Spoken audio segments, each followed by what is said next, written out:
Okay, just started recording. All right. So this is where you find some resources. Now, if you are interested in other chapters, so one is, let's say, that virtual chapter, right? Basically, you go there and, you know, okay, maybe I'm wrong. So you go to you go to Slack and join the lit code practice. Okay, and that's where all the things happening. So basically, every day the 3 questions are posted around morning, around 9:30, and the next day we discuss these 3 questions. And how to join is basically simple. You just go and join the same meeting that we just joined. And if you join the lead code practice channel, you'll get all the detail, all the questions, when to join, what to do, and then you can take part in the discussion as well. Any question about this online joining?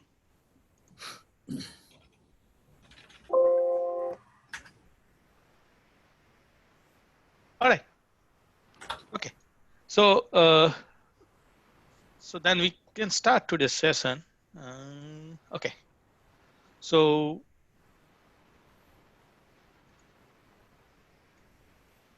okay. So this is the handout that just be prepared, and I'm gonna stick to that. We might divert a little bit, but we'll see about that. So just quick round show of hands. Is everyone comfortable about graph, its algorithm, or what kind of audience we have today? Yes, I am comfortable with graphs.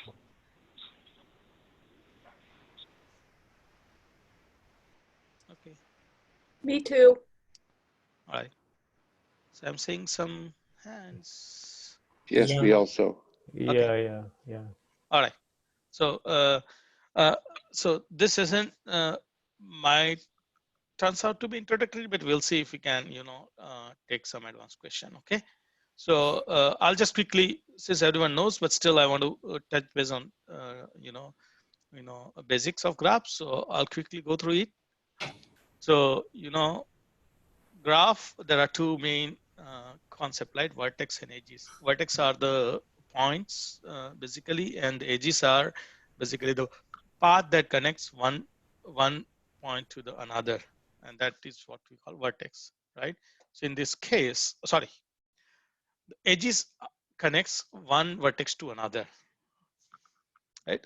So in this graph, 0, 1, 2, 3, 4 are vertex, and the edges are 0 to 1, 1 to 2, 2 to 3, 3 to 4, 0 to 4, 1 to 4, and 1 to 3, right? Theoretically, if you see 0 also connect to itself, so that also you can call as edges, but most of the problem we just ignore that. All right. Graph can be directed and undirected. What does it mean? Directed graph means, so the image that you're seeing in the screen, that is undirected graph, so that you can go from 0 to 1 as well as you can come back from 1 to 0. If it is directed graph, then you will have an arrow from 0 to 1. And in that case, if suppose there is a path from 1 to 0 also, then you will have another arrow from 1 to 0. So there are a lot of problems based on either they are undirected or directed graph, and you will basically encounter both of these. We will encounter a few of this today. Okay. The application of graph, basically you can use it in a lot of problem. These are very known problems: social network, city road network, build order, and web crawler. But if you see, application is tremendous. Basically, these are all the application in real world. No, it's So, not spicy, it's very hot. in communication, so I can't eat, I could barely eat it. I'm gonna, if I can, I'm gonna mute Don't get everyone. my soup, it's hot. Then please unmute Very yourself hot. if you need to talk. Okay, I have muted everyone. Please unmute yourself if I'm you just wish to talk. talking. Victoria, I'm gonna mute you as well.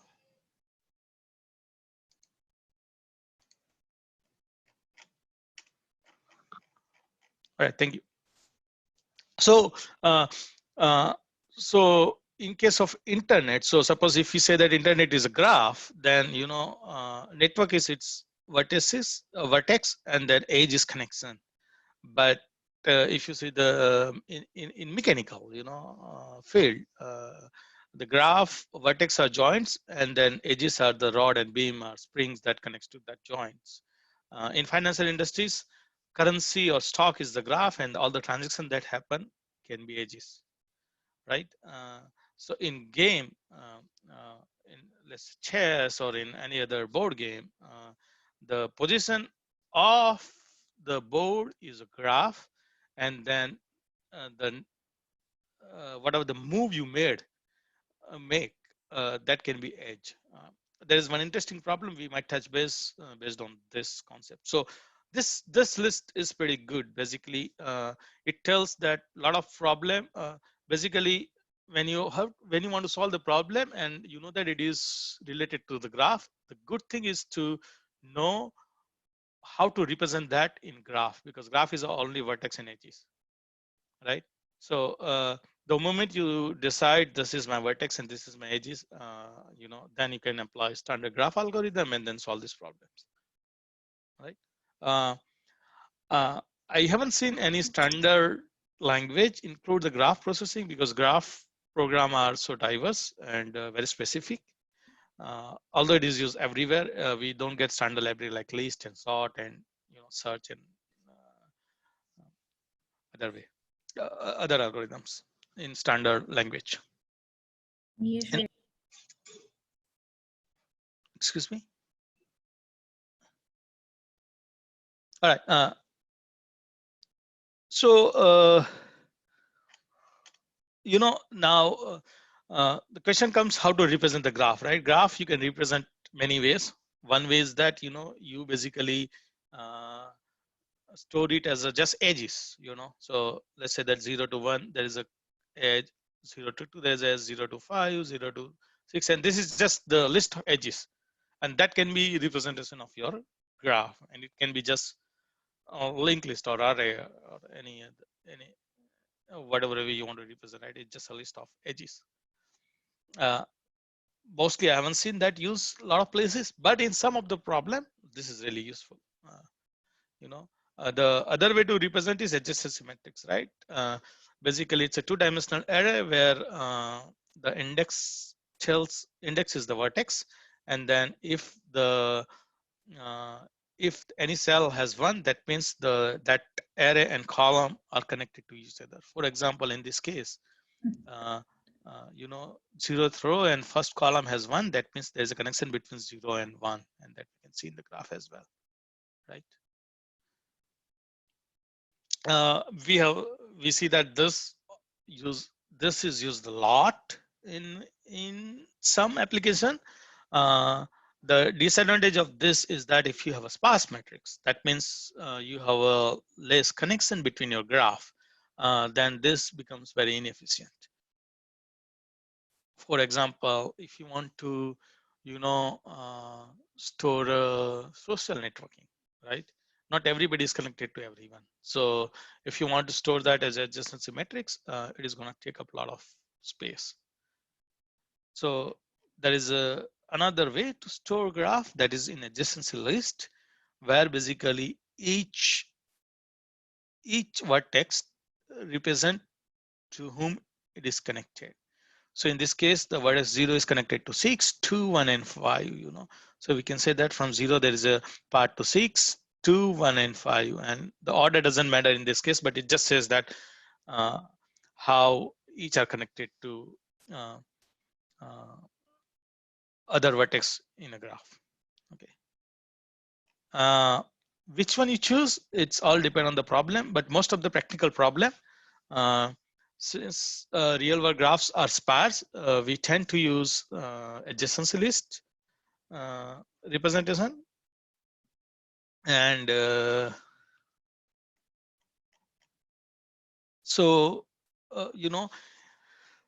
this is some of the complexity based on how you store the graph. So if you can store as a list of edges, adjacent matrix, or list, adjacency list, and then how much space is take, and then how much time it takes if for different operation. For example, adding a edge is kind of same everywhere. Edge between. So if you were to find if there is a edge between V and W. That means given a vertex V and W, there is a path. It's very easy to find in a list of edges and adjacency matrix, but it's a little difficult to find an adjacency list. But both are, I mean, not difficult, but basically how complex it is showing. So degree of V. Does anybody want to tell what is the degree of any vertex?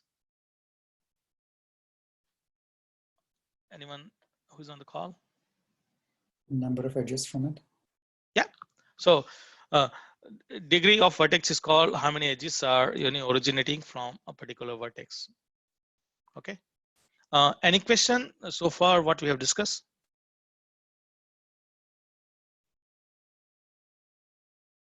So Bhavesh, Yeah. the degree is basically for a directed graph. What would the degree be? For directed graph, the degree would be how many edges starting from that vertex. Okay, so not the edges coming in, only the edges going out. That's isn't it calculated separately like in and out? Yeah.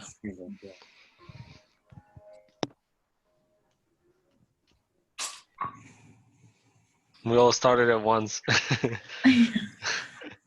I couldn't really get the answer.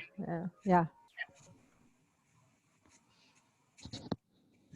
So I was just saying that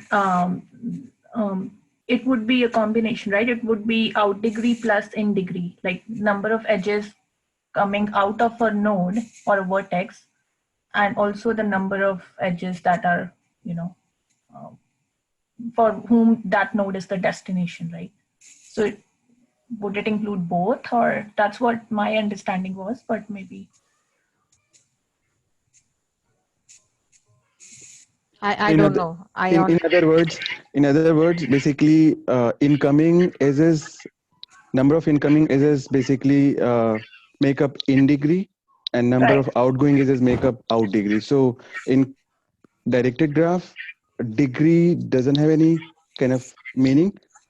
In degree and out degree make more sense. Sure, right. I agree. Hello everyone, I'm back. Oh. My computer decided to just hard reboot. I don't know why. And okay, sorry about that. We were just discussing about this notion of degree. So yeah. So if you can tell me what you guys just discussed quickly. Yeah, we were just saying that in directed graphs, like we have two concepts, right? In degree and out degree. So those might be more relevant in terms of directed graphs, but I don't know who was speaking earlier, but but we can still say, going by the definition, that if we are talking about directed graphs, overall, like if we just say degree, it should include both in degree and out degree. But yeah, we may talk about them specifically rather than talking about this one.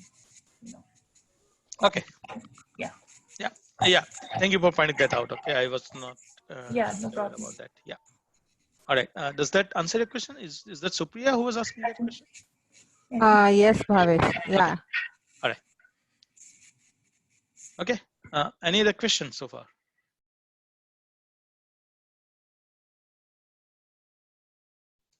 All right.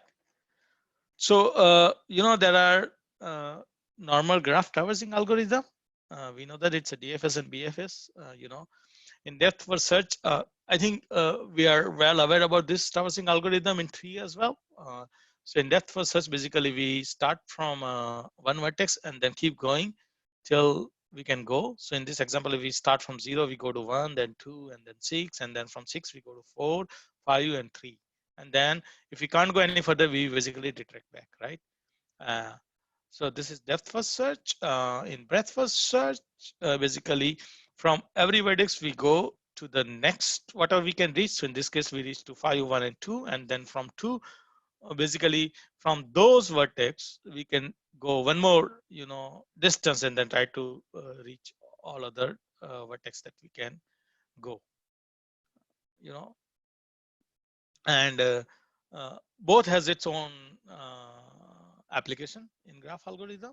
A lot of time we use one of this algorithm in all our graph problem. Okay.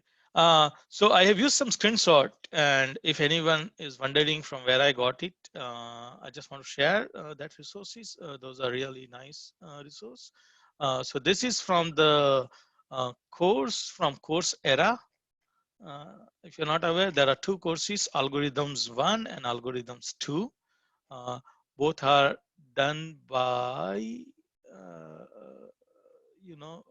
very good author. You forgot its name. That is the book also from him. His name is Robert Sigwick. Yeah, Robert Sigwick. And I would highly recommend those courses if you are not very confident about computer science fundamental, or if you're not from computer science background and still want to learn the algorithm. A lot of things that you learn from this course are you can directly use in your interview. It might not teach you the dynamic programming and all other algorithm, but whatever all theoretical algorithm that you need to know to pass, from entry to mid-level position, and for senior position also, you probably will get from these two courses and books. I highly recommend it.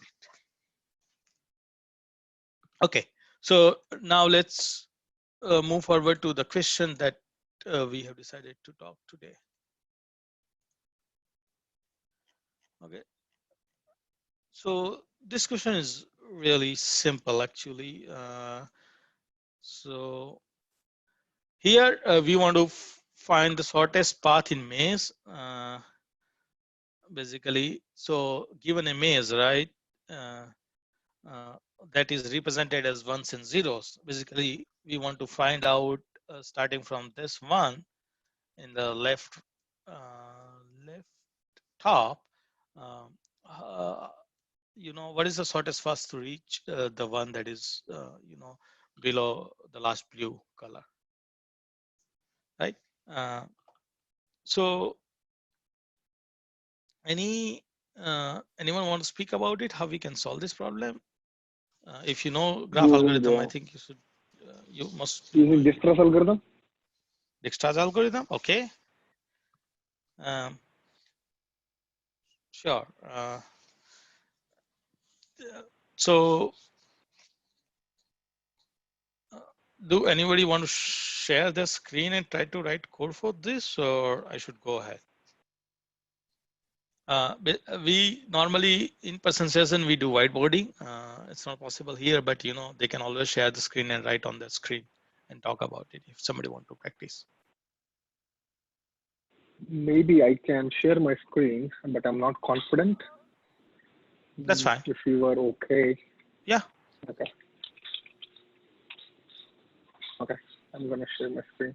Sure. Go ahead. I'm stopping. Sure.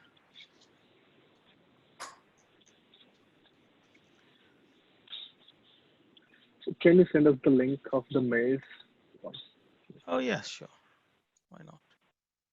So I'm gonna.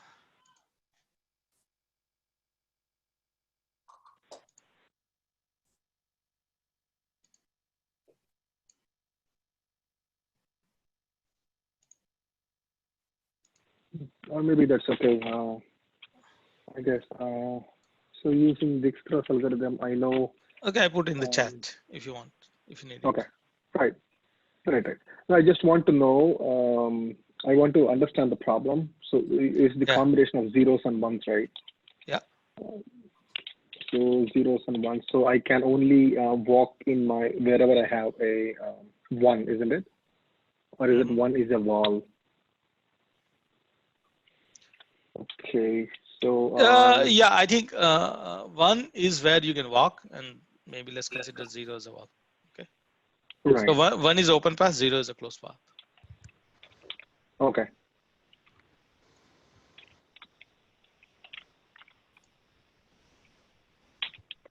So the origin will be the first on the left, like the left corner, right? The left topmost. So if I take a 2 by 2, if I take a matrix of m by n or m by n, so I will start at 0, 0, and then I have to go until m minus 1, n minus 1, right? So then I have to find the shortest path. So if I take that assumption, and if 1 is, say 0 is a blocker, and 1 is not a blocker, so I can actually make use of Dijkstra's algorithm. Or is it I have to take only one step at a time, isn't it? Yes. Okay. And So you can go only, in all 4 directions, basically. Okay. One step at a time.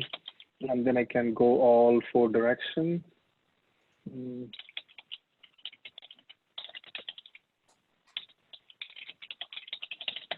To traverse in all 4 directions and only one step.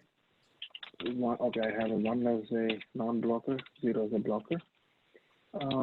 Maybe I want to take one example. So here I have 0. Then can I also go in the diagonal or just only left, top, right, and bottom? Only 4 directions, no diagonal. Okay. Right.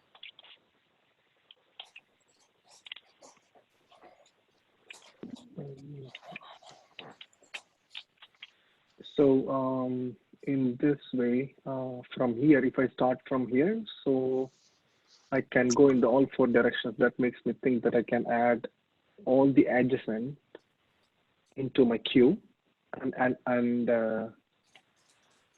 so you want the number of steps, right? Like the number of moves that the minimum number of moves that you can go from origin to the destination, right? That's correct. Okay.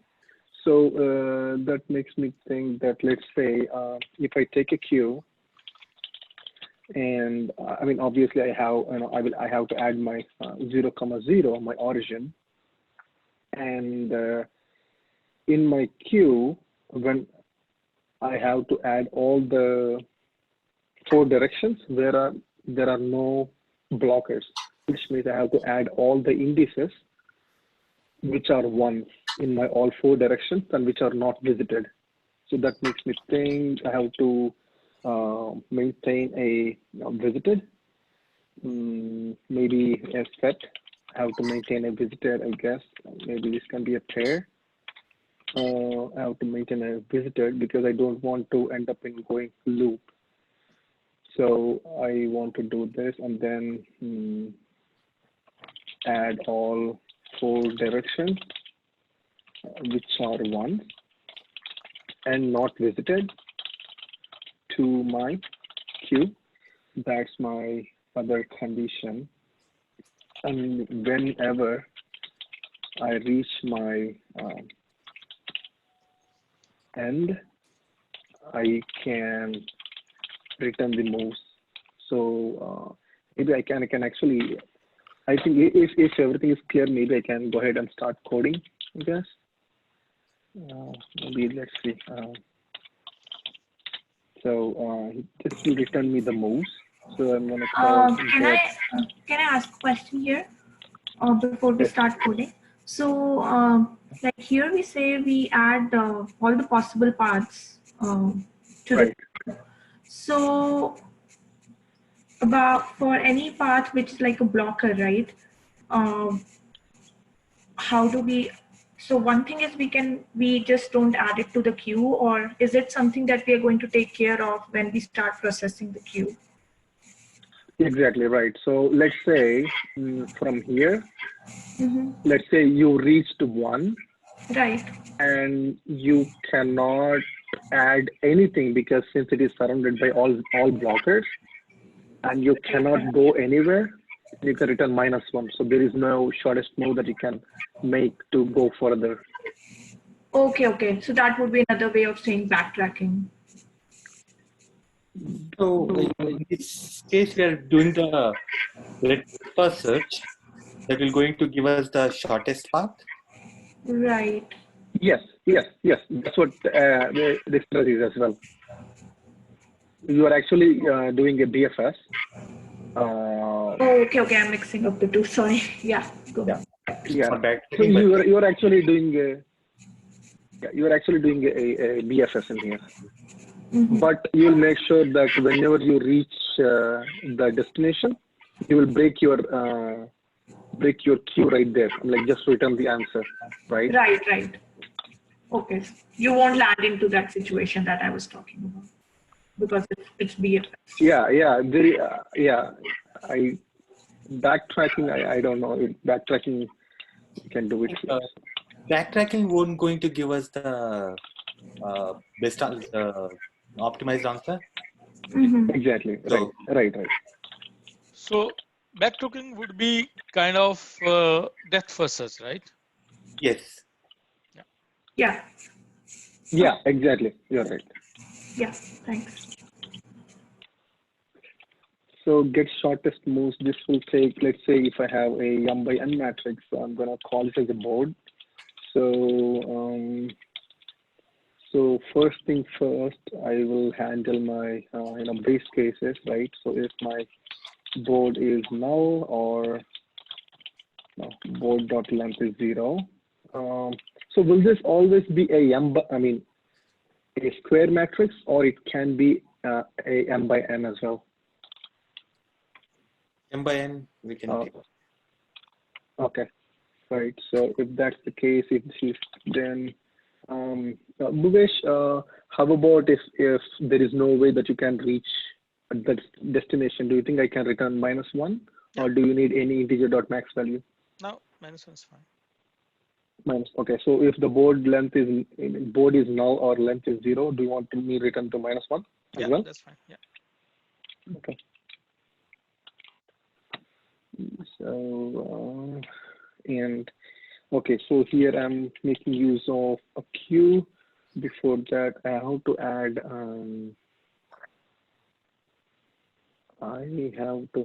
a simple class where I'm going to call that as a pair.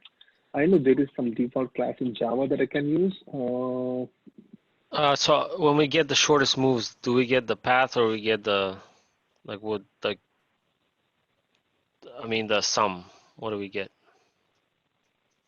We are sending the shortest moves. No, but that means like the set of moves, or it means that added once, like the sum. Oh, it's the sum, the number of moves, sum, not the Okay. path. Yeah. Okay. That makes me think, do we need a pair to add into the queue? That's a good question.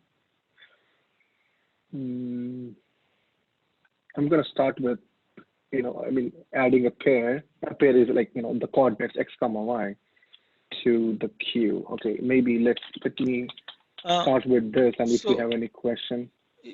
If yes. Okay, so you're returning integer, right? That means the shortest distance you're going to return. Yes. Okay. Yeah. Okay. So here I have a constructor. I'm going to say x into y.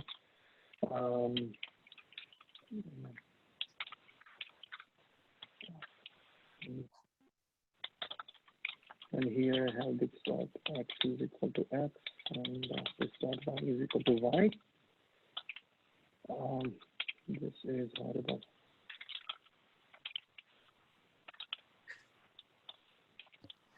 You can actually, I think, instead of using a set, I don't know, maybe I'm thinking the wrong way, but you can probably use Boolean that is visited here. Maybe. Yeah, I can do that. You're right.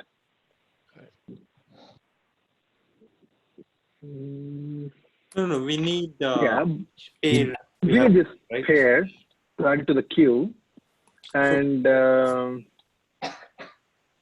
if we take a 2x2 matrix, sorry, you can just store a string. Yeah. I think we can store it any other way. if you want to Right. suppose a pair, it is fine. You know. Right. I mean, I know, like maybe you can help us in this. You know, so what is the best standard? Like going with a a different class like this, or is it concatenating a two-string? Like in the real interviews, what does an interviewer expect? You know, a normal developer like us. So do they expect us to code in this way, or just do a string, make use of string, like concatenate and then do that? So what is the ideal case the real interviewer expect us to write? I would prefer pair that shows that Okay. you are experienced coder and you know like what is the class and other things. Right. Okay, cool. Yeah, Okay. I think So pair is more explicit. You have X and Y that you actually need for your processing. String definitely you can right. store, but then you have to always parse, and then you end up writing more extra code for that. Right. There is a more chance of making mistake. I see. Okay. So I declared a moves variable. So here I'm going to, until my queue is empty, I'm gonna keep on going here. So when I move, so I have added my 0,0 initially in my example. Oh, in here. Oh, that's a good, yeah. Sorry, I did not add it. Okay. So 0,0. So I have added my origin. So and then I make a move, which means here I have to pop it off, which means here. You also need to declare a visited node, visited pair. Yeah, exactly. I need that as well. So here I have a count. I'll tell you why I'm using this. So as someone said, we need to have a set. This will be a pair. Now pair will be a pointer again. So this won't do that. So earlier, there was a question. Okay, sorry. Right.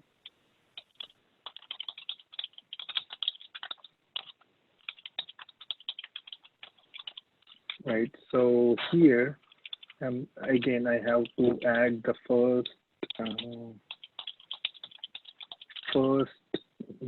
this one, which is origin.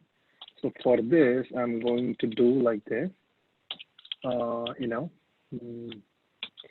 delimiter. When you already have a pair, can you just put pair in that? Yeah. Okay, so I can do that, but I did experience some with it, because when you check if it exists, I have to create a pointer saying that create a pointer. Let's say if I want to check if 2,3 already exists in the visited list, right? I have to create that pair and then check that in my visited list. You can use comparable, I think, in your class pair in order for it to compare two pairs if they're identical.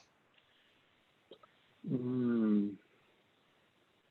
mean, just a thought. Right. Yeah. Okay. It's fine. We can go ahead. There is a lot of different way to do it. If just for a quick input, if I were you, what I will do is that I will define m by n cross Boolean array again. Okay. And then I can directly use as an index value. All are starting with the false, but then I can make it true. Yeah. But it's fine. Yeah, it's fine. Exactly. You can go ahead with whatever you're doing. Not a problem. No, I actually like that approach. And it is actually clear. So here, this will be my board.lamp, then this one will be my board of 0.lamp. Okay, so here I have to say visited, what am I doing? No. Visited of this will be true. And here you have 0 and 0. Okay, so now I have this as well. And I code this in some. Okay, so I'm doing the breadth first search. So I mean, like a tree, like how we go by level. So until that, I want to clear out my queue. So that's what I'm trying to do here. So while my count is not equal to 0, until then I have a chance of do actually poll, right? Queue on poll. I can actually poll, and then here is my, so in my first poll, so this will return me a pair of integer, right? Yeah, that should be okay. But anyhow, this will return me a pair. So I'm gonna say existing pair. So I will check all my 4 directions and which is not visited, and then add that to the queue, right? So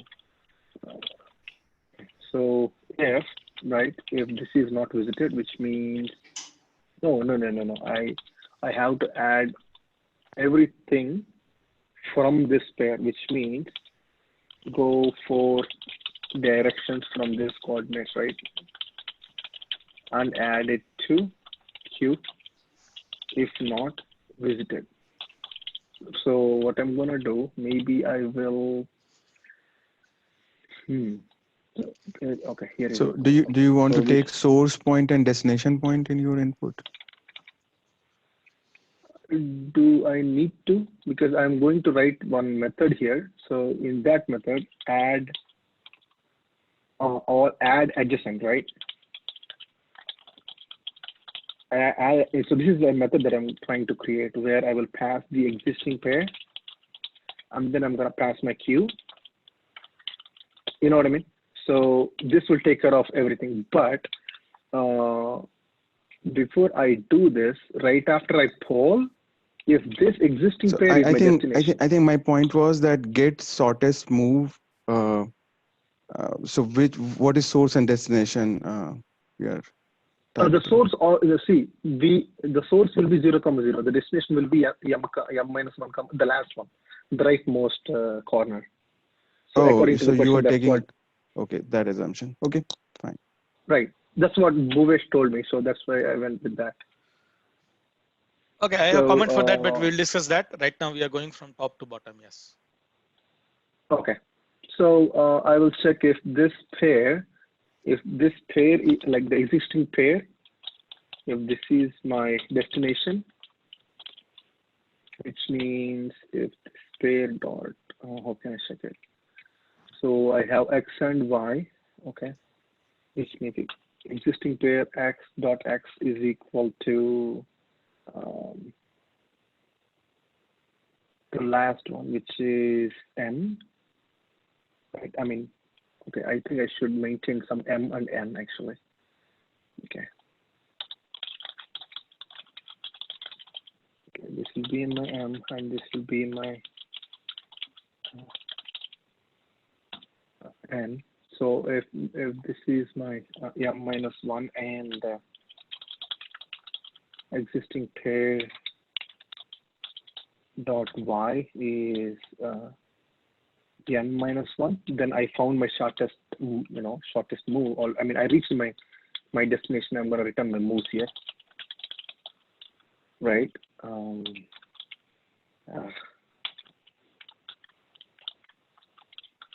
Return my moves or else add adjacent. So here I'm going to create one method, private void.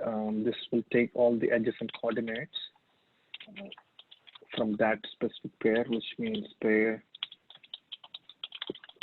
existing pair, and then I have the queue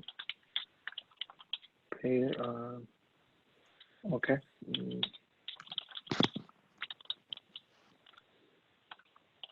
Okay, so I have to check all the adjacent pairs, which means, okay, so basically this is my X, so existing pair dot X, and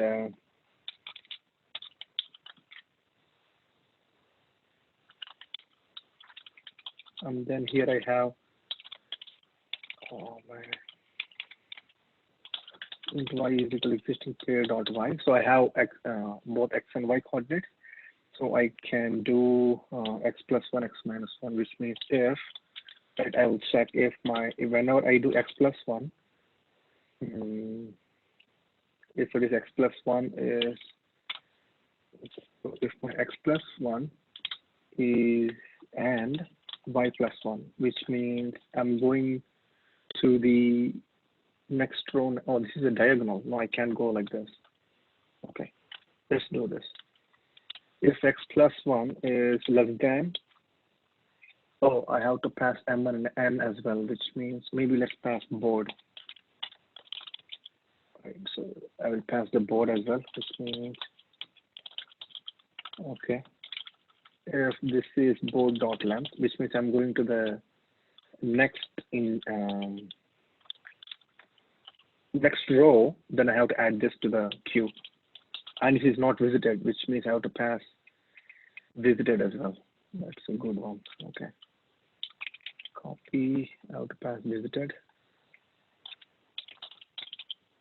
And here I have my visited. And if this is not visited, and I can just do if when I add, which is the, okay. What is a boolean? No, visited is boolean, right? Okay, this is not visited, which means boolean of x plus 1 and y. If this is not visited, then only go inside. If that's the case, then add that to the queue, which means new pair. The x will be x plus 1 comma y. And I have to do this for like, oh, sorry, man. I have to do this for everything. For next column, right? Y plus 1 if it is board of 0 dot length, and that is not visited. Then you do that as well, and then we have to do for the I think previous row x minus 1, and that is not visited. Do that, and if it is previous column, I think it should be y minus 1. Oh, this is actually, it should be greater than or equal to 0, I guess. When you do minus, it should be greater than or equal to 0. Right. And x minus 1, and this should be y minus 1.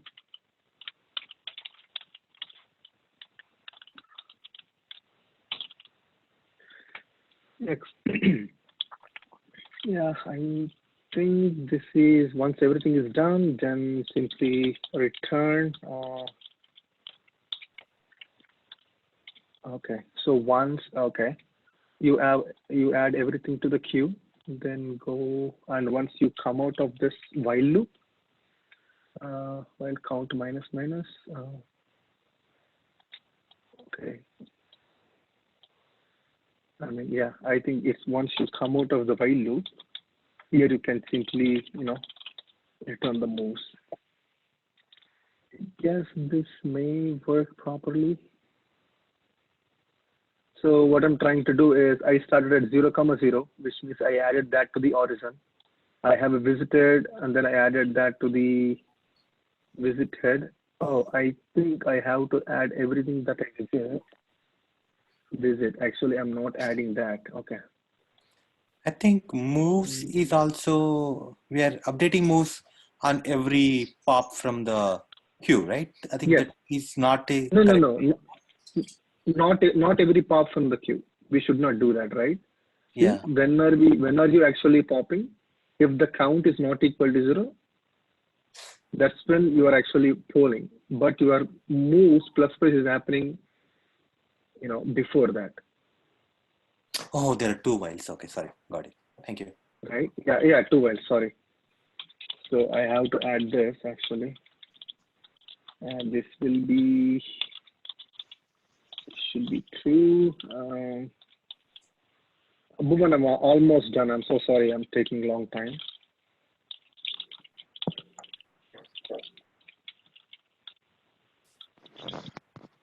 So this will be y plus 1 x.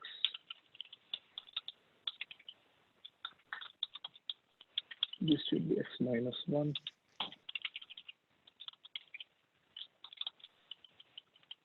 And this should be y minus 1.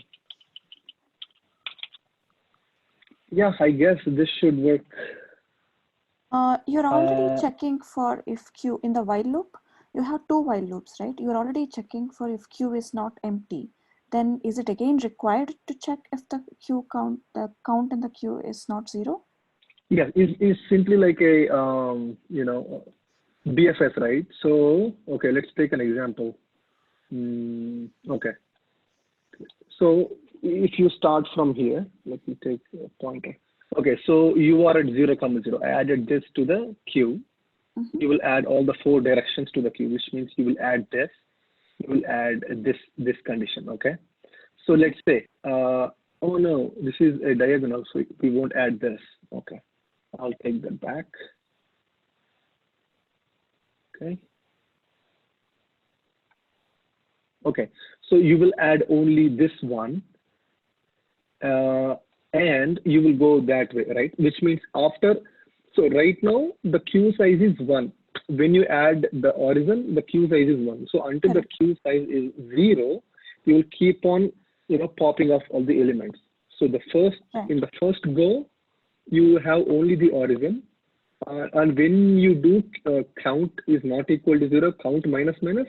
So in the first go itself, the origin will be removed. So which means you will have only adjacent, which is this, right? Which is only this. Okay. So when you are here, so now the count size is still 1, right? So but it is actually one move from this one to this one. So there is a one move from this one to this one. That's why I have okay, so that's why I have a move plus plus.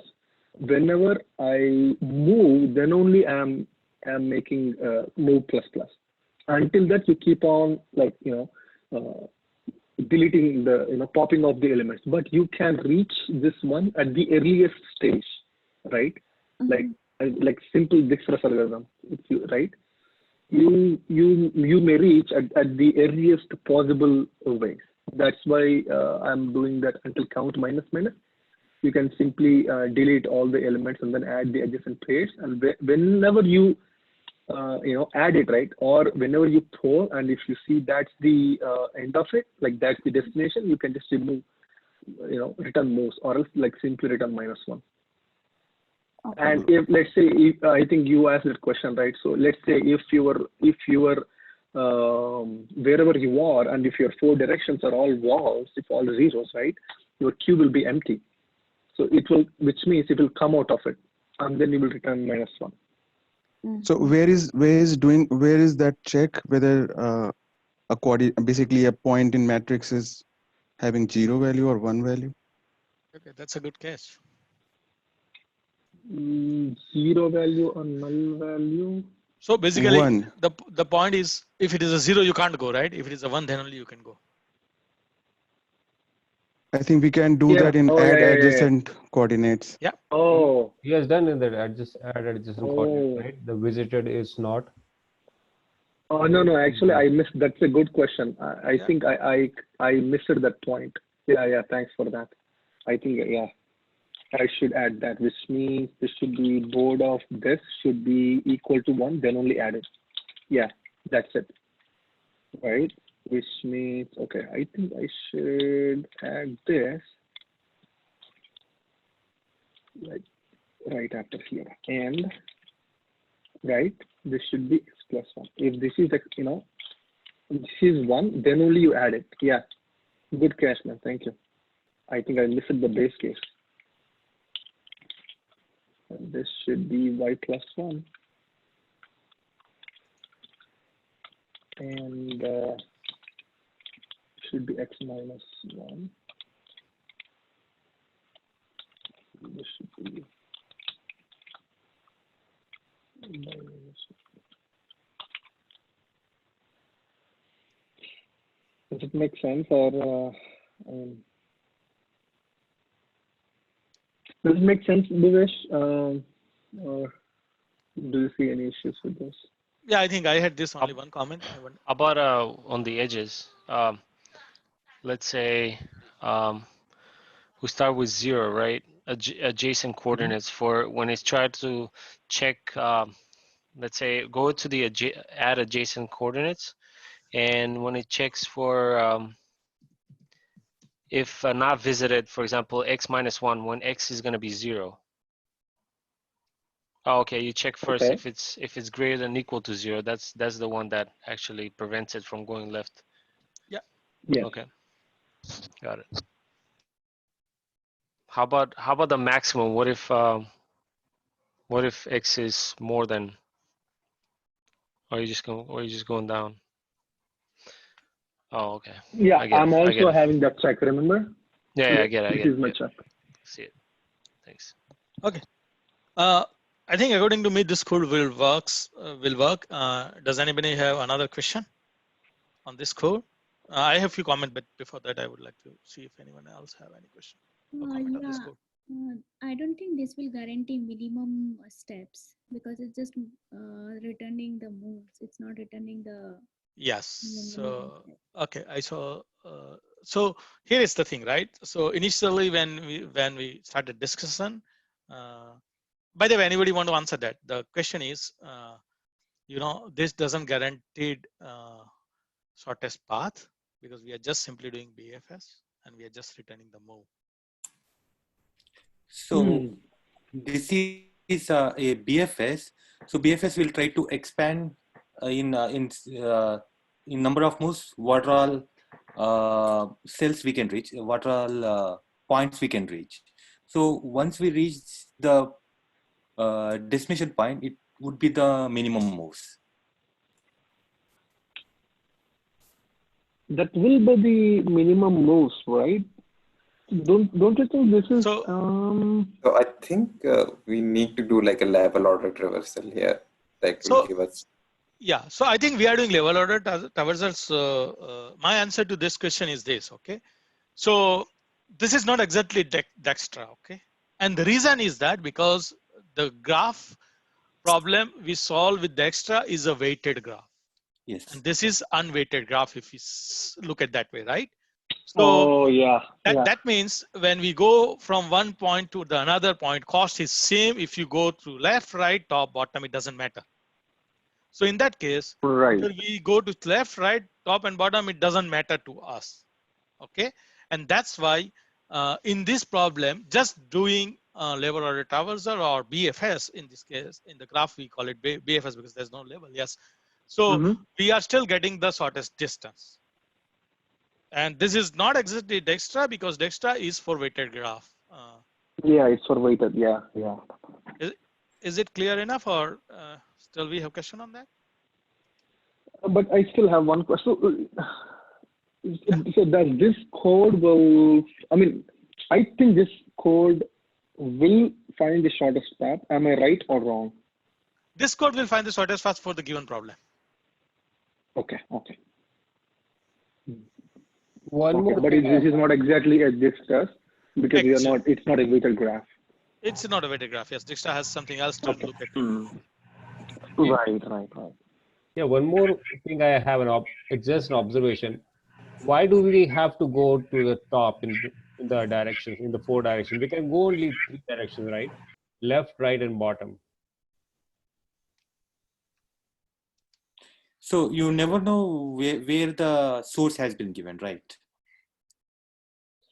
So there are okay. There are two answers to this. Okay, one is I think I had that comment also. So we are starting from top left and going to the bottom down, but that was not the question, by the way. So the comment is that we should clarify if that's what we want. Maybe I was not very clear.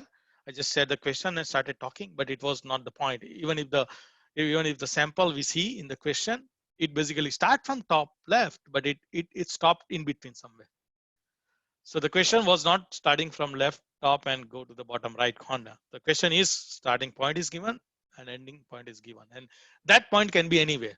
Your starting point can be below or in the middle, and you have to go top right anywhere. Okay. And Now Sorry, go ahead. Yeah.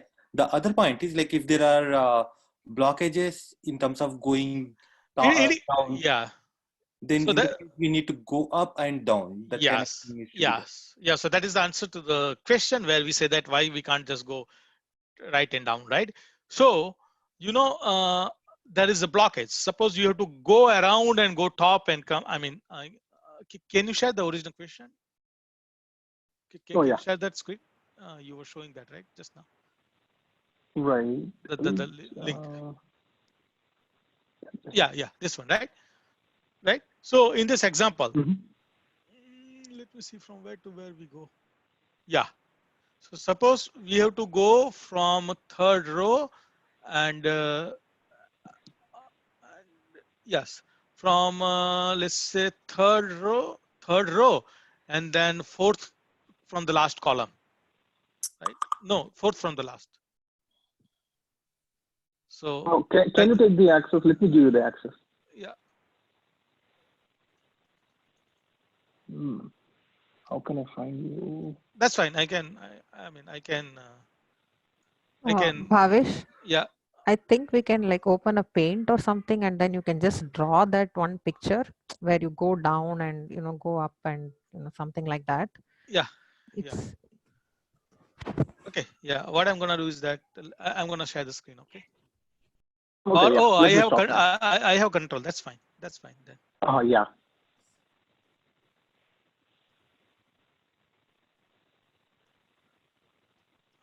Okay. Basically, I want to. Okay. So let's take a snipping tool. everybody see my mouse. Yes. So see, we are at this point. Okay. From here. Yeah, I wanted clipping. That's. you can do a print screen, na? You can just okay. Let me put that for you. Just give me a minute. Yeah. Thanks. God, my system is so slow, I guess.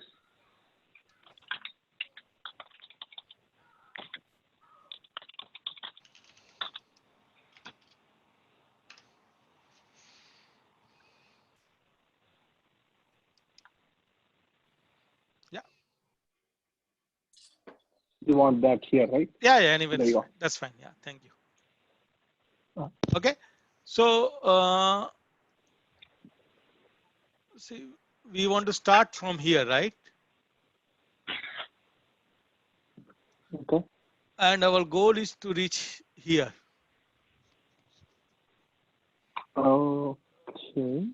Okay. So in that case, we can't just go left and right. We have to basically take this path and go around and come to the destination, right? Right. So that is the answer to the question who I don't know who asked, but why can't we go just left and right? Yeah, makes Okay. sense. Yeah, makes All right. sense. Yeah. Okay. Any other question on this?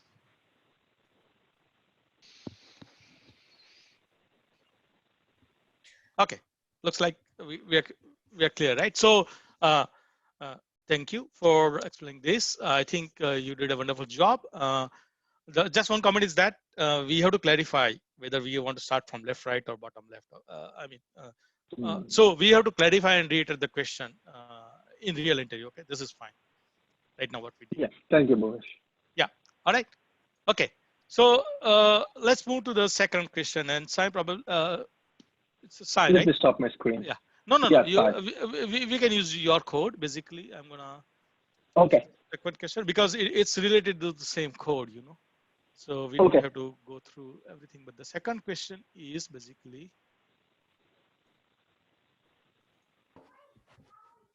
Okay.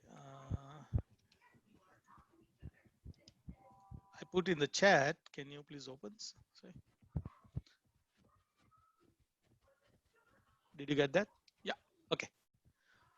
Okay. So second question is basically given a graph, we want to find out, total number of paths from one point to the another. In this, so in the previous question, what we found is the shortest path from source to destination.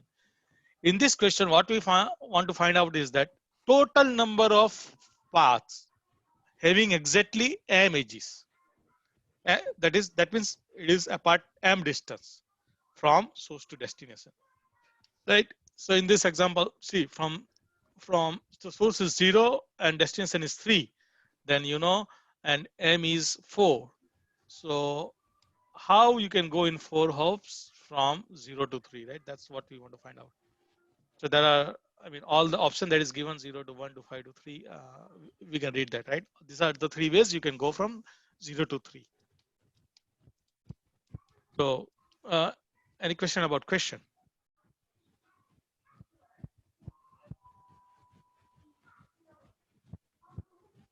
Okay, so assuming question is clear, anybody want to give a shot at it, or basically share your thought how we can do this?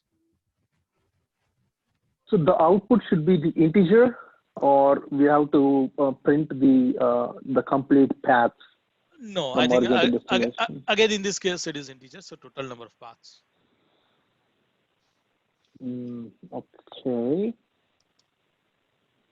Yeah, I think we can accomplish this too, if as long as we have if that's an m by n matrix, which makes me think for the same example. Okay, let's go back to the previous screen, right? So okay, so let's say I'm taking the axis. Just a minute there. Yeah.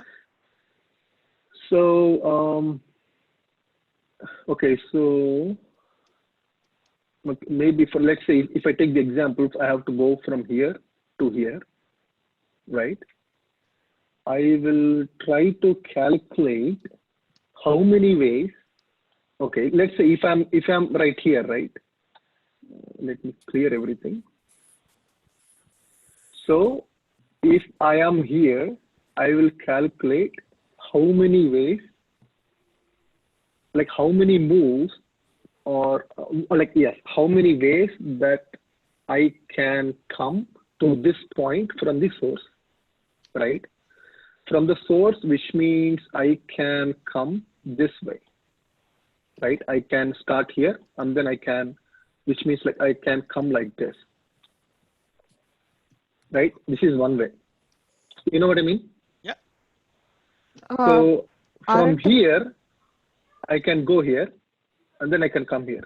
So this is one way. Or since there is a blocker in this position, I cannot go anywhere. Let me take some better example. I think that will make sense. Maybe let's say, okay, if I want to move, here is your source and here is your destination, right? So how many paths from this index to this index, right? So I can come to here, I can come to here, I can come to here. Not just how many ways, is just it has to be a certain limit. For example, 4. Yeah, exactly. There you go. Which means then until that specific m number of edges, they were talking about m, until this is equal to 0, which until this is equal to 0, I can move those. I mean, I can make those many moves, and then if this is 0, then I come out of it. So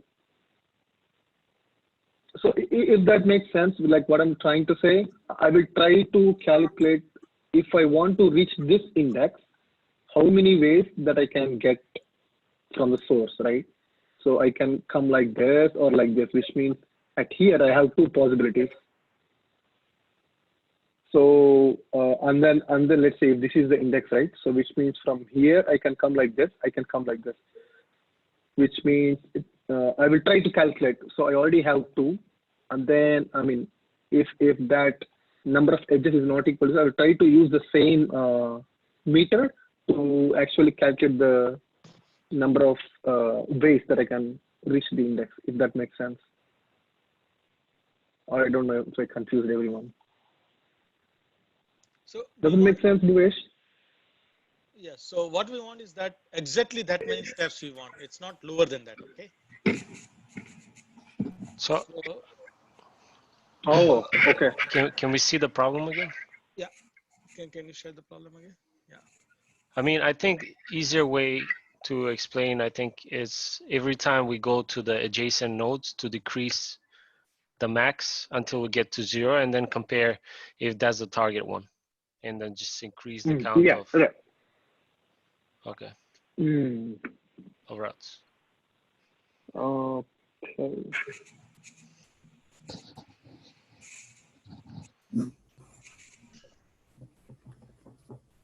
Right. So basically, yes. Which means that's a simple BFS.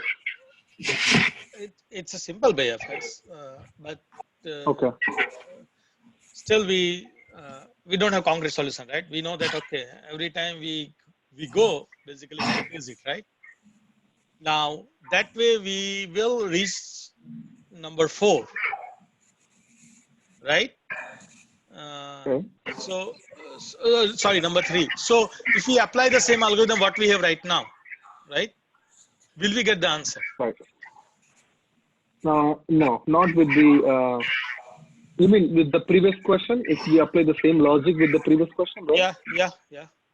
No, we will always get only one shortest path, but we won't get all the possible combinations. No, but we can tweak it. We can tweak it to have some kind of a counter that actually, when it comes to the number we desire to be, just to return. I have a comment suggestion here. Maybe, I mean, if, along the same lines that we are discussing, that since I see this problem in 2 parts, right? One is the exactly m edges constraint, and the other is we have to actually count all the possible paths, right? So would that, so how about that dynamic programming approach, right? If I start from 0, all I know at this point is what are my neighbors, right? So I know one move from there. And from there, can I formulate the problem as from 0, I can go to 1. So that's like 1 plus whatever is the path from 1 to 4. And the advantage of that, I'm thinking, is since we have to count all possible paths, then maybe in there is another path which is circling back to, a node that I have already. For example, if I go from 0, 1, 5, and then if I go, I'm thinking of an example here. Like if I'm thinking that maybe I can come to same node via 2 different paths. And if I use this dynamic programming approach, then I can even cache my results.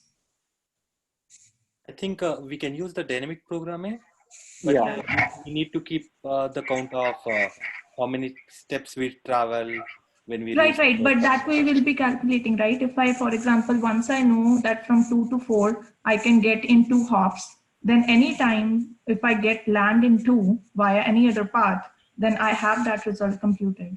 No, like you can reach 2 in 2 steps or in 3 steps. So if we pre-complete, we need to keep the steps count 2. Like that's true, but what step we reach 2. But from 2 to 4, there's no 2 steps. It's just one way to get it there. Doesn't matter how many times. No, from 2 to 4 isn't like 2 to 3 and then 3 to 4. Yeah, but that's only counted as one route. It's one way. Sure. But I'm saying that since we have to count number of exactly m edges, right? So this will count as like 2 edges from 2 to 4. Mm-hmm. Right? And if when I'm doing this, when I'm finding all possible paths from 0 to 4, let's say I land at 2, maybe as an example, let's say I land from 0 to 6 and then 5 and 2, right? At that point, based on my previous computation, I already know that from 2 to 4, I have hops. Yeah, so the thing which I'm trying to say is like you can reach 2, like 0, 1, 0 to 1, 1 to 2, and other ways like 0 to 6, 6 to 5, and 2 to 2. When you reach from the path from 0 to 6, 6 to 5, 2, the number of ways we found is not correct. Like it is 0. We should return in that route. Yes, that's true. 0. So in other words, are we thinking? I think that probably we are trying to say that DFS would make more sense in this case because we are not looking for shortest path. We are looking for number of hops to reach to that point. Yes. So if I could understood what we discussed so far, so use DFS and keep track of number of hops. As soon as the number of hops increases the goes beyond M, terminate the DFS traversal. Right. Yes. And I think When it is 0, just check if it is destination, and if it is destination, then return 1. Okay. exactly. So I had two things: DFS, DP, and DFS plus DP. Also, there's a comment, right? So I have a problem with the DP for this example, right? For example, we are trying to figure out how many ways I can come to 2, right? Or how many hops, right? If I come from 0 to 1 to 2, it is 2 hops.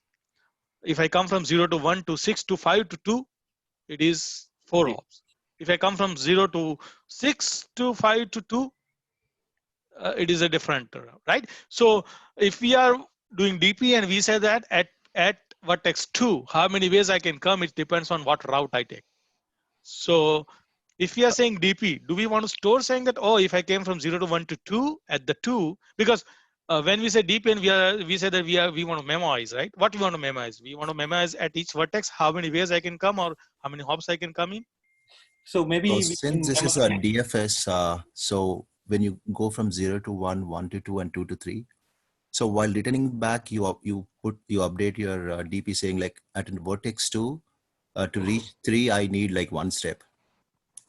Who said it was DFS? Yeah, DFS with the DP. So why, if we okay, so we want to do DFS, why we want to store that at the 2? I think what we are storing is the number of hops.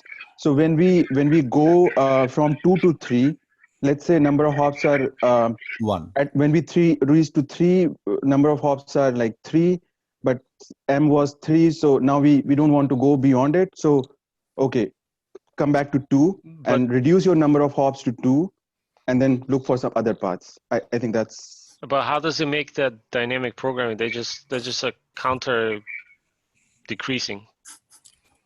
No. So when you take an example here, right? So let's say you take a path 0, 1, 2, 3. Okay. From 0 you can go to 1. From 1 you can go to 2. From 2 you can go to 3. Okay. But when you reach 3, you know it's not an answer because the number of edges are like 3, right? But when you go back, you can store at 2, saying like when I come to 2, and from 2, if I have to reach 3, the number of edges are 1, right? So whenever you come from any path to 2, you need only 1 edge. Okay, I have a question for that. Can we do for 1? For example, let's talk about not 2 but 1. Okay. Okay. So if I take a path from 0 to 1 to 2 to 3, and when I track back, right, that time 1 has two hops, right? But if I go from 0 to 1 to 6 to 5 to 3, and then I can when I come back, I have a 1, 2, and 3 hops. But if I can come from 0 to 1 to 5 to 3, then I am going to have 3 numbers. Basically, there are 3 numbers with what I can reach 1, 2, 3, right? Oh yeah, that makes sense. Yeah. Right. And then you really don't know which one you want to use it because it's all depend on, from where you are coming and, True. Yeah, but makes sense. So then DFS with backtracking will be a solution? Sorry? DFS with backtracking will be a solution in this case? It doesn't look like to me, okay? Because just now we discussed, right? We were doing DFS and backtracking also. How we want to, store exactly step, how we gonna do it? Because what we can store is when we return, right? Let's say at point 2, there is only one answer. That from point 2 to 3, there is only one way to go, and that the cost is 1. But from point 1 to 3, there are a lot of different ways you can go. There are 3 ways you can go. Which value you want to store? Are you going to store all the values? So I think maybe one quick point, Bhavesh, that maybe we cannot categorize that as a DP, but I think the point what I think everybody is kind of alluding to is that we need to keep track of the path we are following and number of hops, and when we are jumping numbers, nodes, increase or decrease hops. Can I ask something? Do we really need to backtrack here? I mean, I think so. Let's say we start with Q only with the starting 0, okay? Then we take out from the 0, and now we know that 1 and 6 are next to it. So we put those two in the queue. While in the meantime, we decrease the number of edges, right? So if it started from 4, now it's 3. Now we take both 2, and then we add the adjacent ones, and then we take out, so all the adjacent ones now, they're children of the children of 1 and 6, and then we decrease to 2, and then we take all the adjacent until we get to m and 0, and now we compare every node in the queue if it's equal to the destination. And every time we find that is equal to the destination, we increase the number of routes. No? Okay, so you are taking DFS, right? BFS. Breadth, yes. Yes. So I think I'm also leaning towards that idea. Basically, you know, in BFS, we in this example we have used the shortest path, right? And so in previous code, what we did is that, you know, the moment we reach the destination, we are just saying that I'm done, returning, right? Yeah. Right. And in the modified approach of BFS, probably what we can do is that the moment I reach my destination, when my cost is M, when my steps are M, so I will just increase my counter. And there is another thing. If any path is going more than M, I don't want to explore that path, right? Yeah. Right, exactly. Can I draw it somehow? I think, can we draw it somehow? I think it's going to be more visual. Yeah. Better. Right. You want to draw it? Yep, sure, you can if you access give my me. screen. You have access, you can draw. Okay. So I have access? Okay. All right, so let's do this. And okay. Can I delete this? Yes, go ahead. Yep. Just say that new. Just say that new, file new. Okay. Okay, so we start with, let's say, so we have Q. Q first is going to be 0. It's going to have 0, right? And then M is equal to 4. Then we have Q is equal to 1 and 6. Then M is equal to 3. And then Q is equal to, so all of 1 and 6. So from 1 is 2 and 5. From 6 is only 5, so it's already there. M is equal to 2. So Q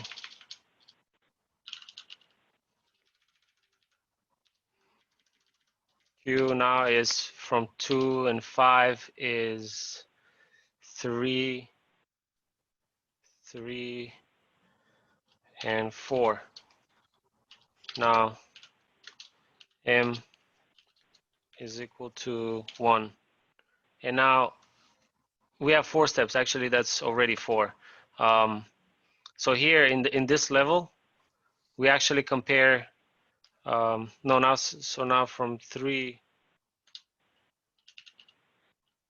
Let me see. 0, 1, 6. We add to the queue. And then from 1, we add 2 and 5. And from 6, 5. And then from 2, 3, 5. Sorry to interrupt. Yeah. Quick question. So you have added 0. So from 0 you can go to 1 and 6. So now you have from 4, M became from 4 to 3. Yeah. Right? And you pop off 1. Then you can go to 2, 5, 6. Since 6 is already in the queue, you can go to 2, 5. But I mean here, like in this line, are you missing 6, like in the queue or no? 2 and 5.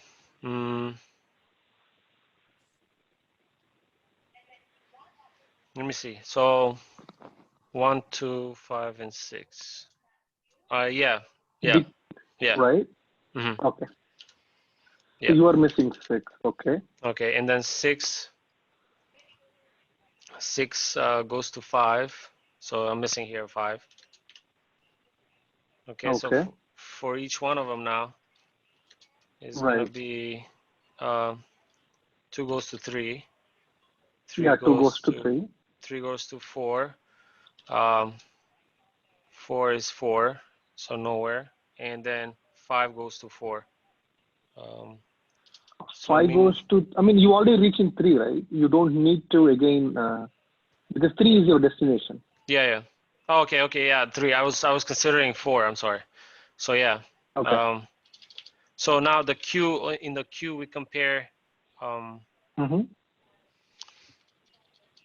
In the queue we compare which one is the destination one, which is a 3. Right.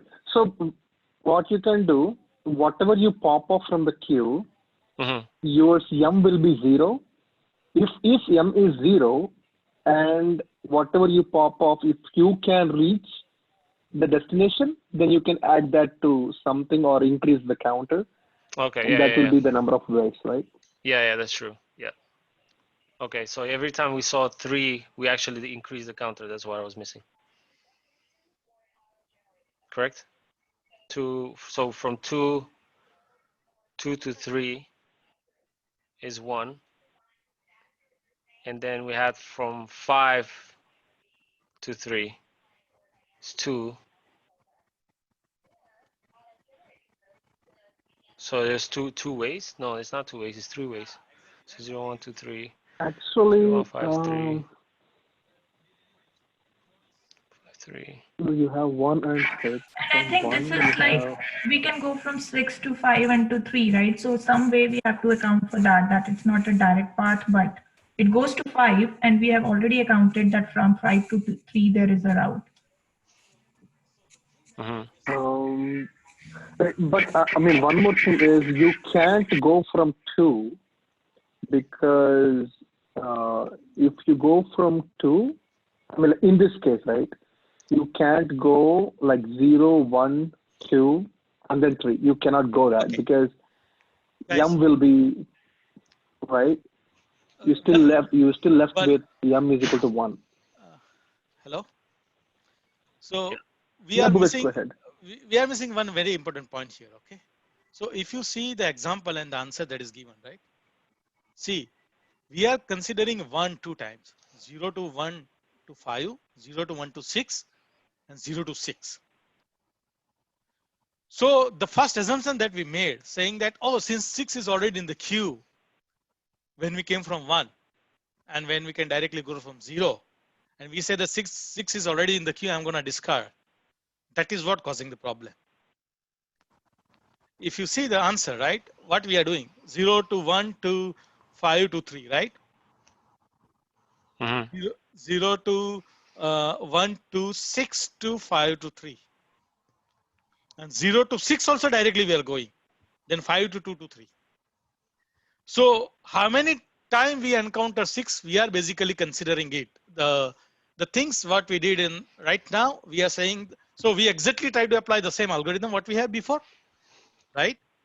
And saying that once I come this path, I'm going to ignore that. That's the exact thing that last time we did, in the previous discussion we discussed, saying that distance from 1 to 3 is different ways depending on the different path. You can't ignore any. When we said that we will apply, when we say that we will apply, DFS. So you can't ignore saying that 0 to 1 to 6 you cover, or 0 to 6 is covered, so I'm going to ignore 0 to 1 to 6. And that is what it is missing.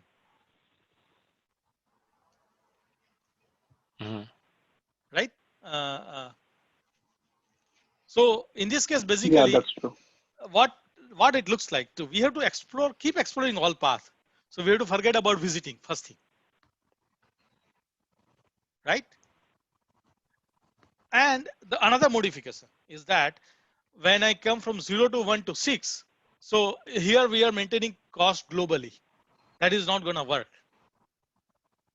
right? Basically, because when I come from 0 to 1 to 6, my cost is, uh, it is going to work, but maybe there is a different way to do it also. Basically, what we are saying is that if I come to 6, right? If I come from 0 to 1 to 6, my cost is already 2 is taken. But if I come from 0 to 6, my cost, only one cost is taken, right? So either what we can do is that, when we say that 0 and 1 and 6, and from 1 we are exploring everything. We put 2 and 5, right?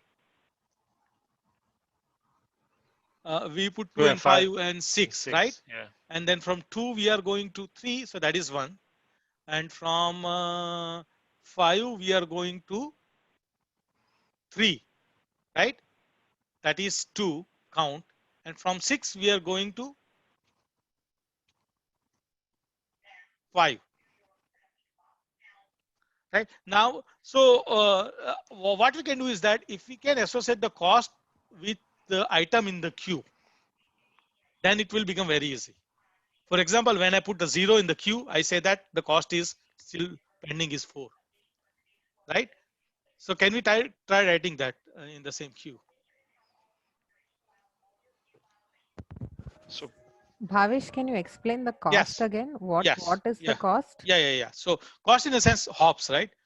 What we say is that we are trying to solve this problem with the global hop, saying that I will maintain my m is equal to 4. Then I'll say that in 1 step where I can go, then in 2 step where I can go, then in 3 step where I can go, right? That also will work as long as I think we just ignore the what is that?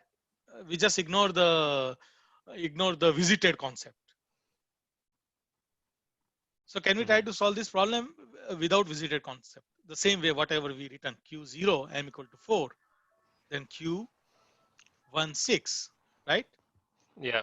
M And equal to then 3. Then from 2, 1 we can 5, go 2, 5, 6. 6. So Okay. can we put 2, So 5, now 6? from 2 is 3. From 5 is 2 and 4. Okay. From 2 2. is 3. Okay, that's fine. So let's go like this. Okay. Yeah. 3. Mhm. And then from 5 is 2, 3, Mhm. and 4. And from 6 is 5 only. So now we're gonna do from 3.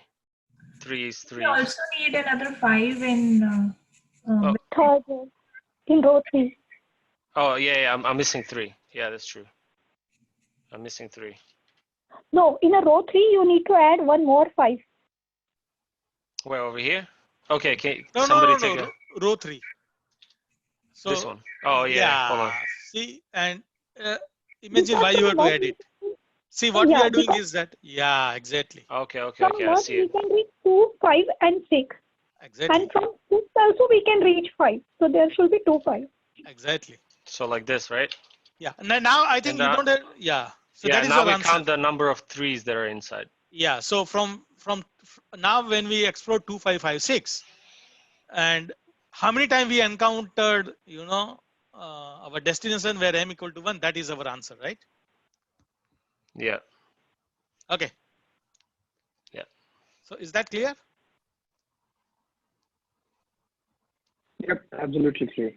Okay. So there are two ways we can do it. Okay. So I think Supriya was asking about cost. So this is the one way where basically we put the duplicate item in the queue without doing visiting thing, right? And Right. basically we found another way is just a different thing. I was telling basically we associate the cost with each point that we put in the queue. So the 0 have a 4 and then 1 and the 3 or 6 have a 3 and everything. But this is also fine. I think we'll get answer using this as well. And one more thing, Bhuvan, Sai here. So don't you think we can use a union find approach to to get this problem done? So union find is kind of, let's say, connected component problem, right? Right. So in this case, I'm not sure how it will solve union find problem, because we want exact M hops. Oh, exactly, M hops. Okay. Yeah, it's not like that whether makes they are sense then. connected or not, right? We are not trying to find the Right. islands.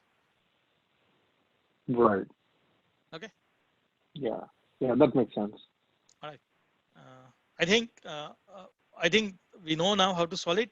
We are not going to write the code for this. Basically, we can augment the existing code to solve this. But does anyone have any question about this solution or approach? Bhavesh, I think I missed the last part. So after we get the last row in the queue, how do we decide how many paths we have? So basically, how many times we encounter the 3? Three. Those are our count. Yep. Whichever has the maximum count, is it that one? No. So our starting point is 0 and ending is 3, right? Correct. Now, okay. Now M got become 1, so we are not going to explore anything. So we might not want to create a last 4 queue also where M equal to 1, because we are not going to explore that. But when M equal to 2, and then from there we can see that from that element whether we can reach 3 how many times. Okay. So from 2 we can reach 1 times, from 5 we can reach 1 time, again another 5 we can reach 1 more time, but 6 we cannot reach to 3, and that is, so how many times we can encounter 3, because now we took exactly 4 hops already. Right. Okay. And that is our got answer it. basically. Got it. Thank you. Okay. Any other question? This was an interesting approach. Thanks. Yep. Yeah, this is I mean, yeah, it is a little bit interesting. It takes, so it took us to the DFS to DP, and we come back to BFS again, right? With a little bit modification. So one more question, Bhuvan. Sai here. Yeah. So this won't affect anything, even if the graph has cycles in it, isn't it? Yeah, it doesn't matter, right? We want to go cycle also. Suppose there is a 10 thing, 10 hops. We want to go in the cycles and basically come back there. Not a problem. As long as there is a, because yeah, because we want first to. it depends on EM, right? Yeah. Okay. M So is let's say kind of like the base case where you can stop. Right. So let's say like same question, but if I want to find the number of ways to reach this destination without M, in that case, we cannot go with the same approach because we might end up in a loops, right? That's correct. We have to make sure that, okay. So that question is totally different. I think I wanted to cover that question, but I think we are running out of time. We won't have time for the third one. So, but that is also an interesting question. Suppose we want to find out all the possible ways from where you can reach 0 to 3. Okay. If there is a cycle, basically you're gonna end up infinitely in that cycle. So you have to ignore the cycle, right? Or maybe you don't have answer for that then, because if you take one cycle, you reach it. If you take 2 cycles, you reach it. Then you have an infinite way to reach it, right? Exactly. Right. So that question will not have a theoretical answer if there is a cycle. Unless you put some guidance saying that if there's a cycle, you can't use cycle or something around that. Okay. So, but that might take longer discussion. But yes, that's another question that we might see to solve in future. Okay. All right. So let's quickly move to third question, and Asim is gonna help present that question. Asim, are you? Yeah. Asim, are you on the call? Okay. Yeah. Can you share your screen? Sure. Okay.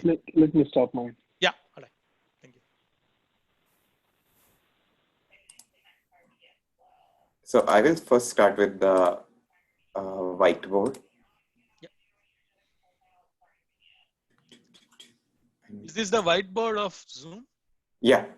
Okay, that's nice. So okay, and let me first copy that question here.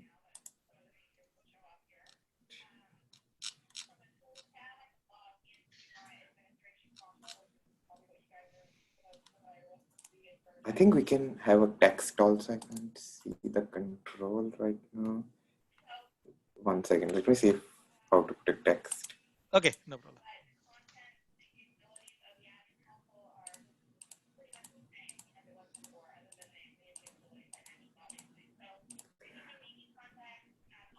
Okay, whiteboard. Okay, so this is how we get text. And now I can copy the question.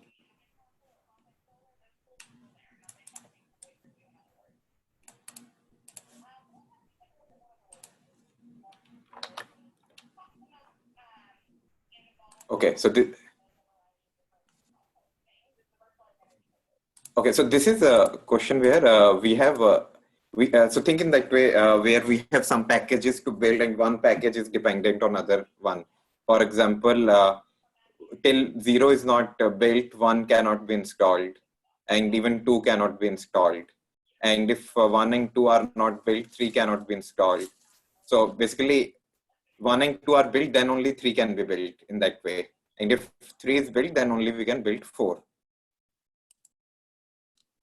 And if I have to represent this thing,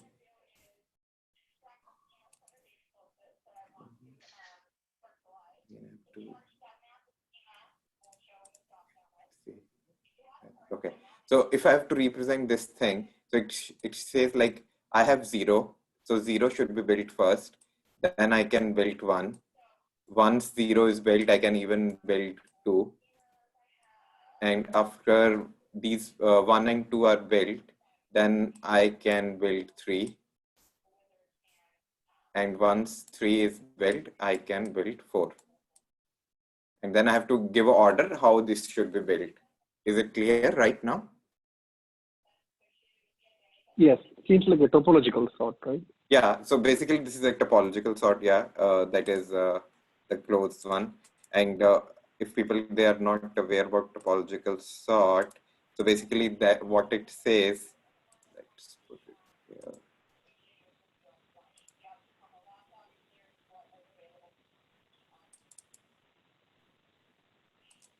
So this is a definition of topological sort. A topological sort is ordering of directed graph is in a linear ordering vertex such that every directed edge ux of a vertex u to v, u comes before v in that ordering. So basically we have to print a way where 0, 1, 2, 3, 4 should be printed.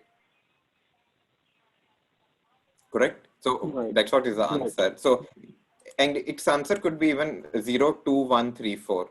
Doesn't matter. So there could be two answers, 0, 2, 1, 3, 4 or 0, 1, 2, 3, 4, because there is it doesn't matter 2 builds first or 1 builds first. Correct? Right. So basically here the approach we follow is, so if I have to give approach, basically do a DFS from any vertex, then after you visit all its children, then put in the stack. And finally, so finally, and then finally print the finally start removing elements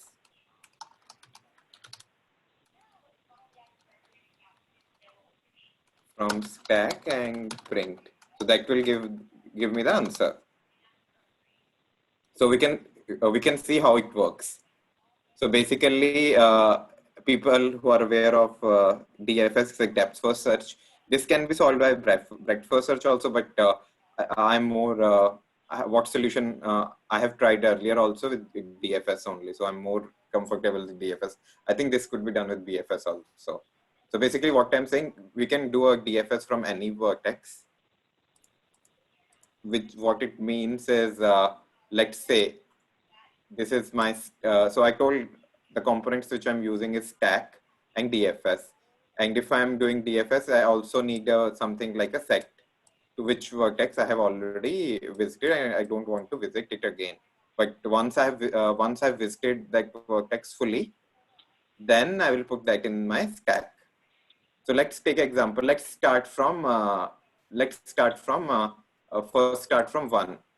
So from 1, as soon as start DFS from 1, that is visited. From 1, I can go to 3, correct? If I'm doing a DFS. So that is also visited.